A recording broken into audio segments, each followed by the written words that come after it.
This InDesign video is about finding a way to use the space before or after paragraphs in lieu of just a bunch of hard returns. So I'm taking a look at this headline right here, and everything's looking okay on it, but it comes out too far on the cat. If I come in here and insert a space or return after in front of the word prices and in front of the word brands, in this case my text disappeared, my little red plus symbol telling me that there's overset text showed up. So I'm going to make the box bigger to be able to see that. Well, this is great, except it's running it all together as one thing. So if I wanted a little bit more space in between those kind of two separate sentences, I have a couple of options. One, I could click in front of the word same, and I could hit return again. Only problem is this is inserted an entire line break that is 36 points tall. I know that because I'm looking at the leading right here, and it's probably too big of a gap when I'm really trying to read the thing as one thought. But I also still want some amount of a gap in there. I don't think this is appropriate either.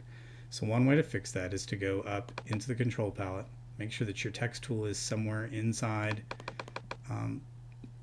this text block, highlight the text, and I'm going to come in here and I'm going to look for space after, which is this icon right here. I'm sorry, it's this icon right here.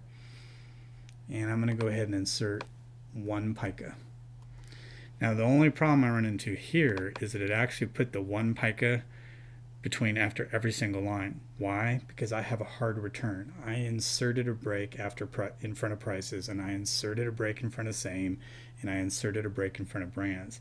So this thing is seeing everything as one, basically four separate lines or four separate paragraphs. So if I click in front of the word prices and move it back up onto that line, and instead of hitting a hard return, I'm going to do the same thing with brands.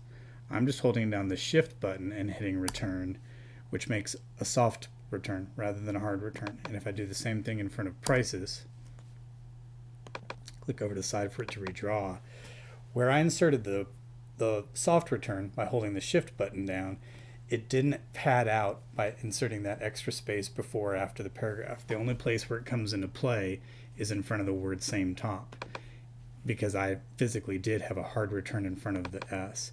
If I wanted to, I could come back up here and I could say, well, the one pica is good, but what would it look like if it was 1.5 picas? I'm just typing in 1.5p. Or 1p6, which is the way InDesign really wants that to be set. You can space it out a little bit further. But again, the reason I'm able to do this rather than the automatic return, way too big. No returns, it was all packed too tight.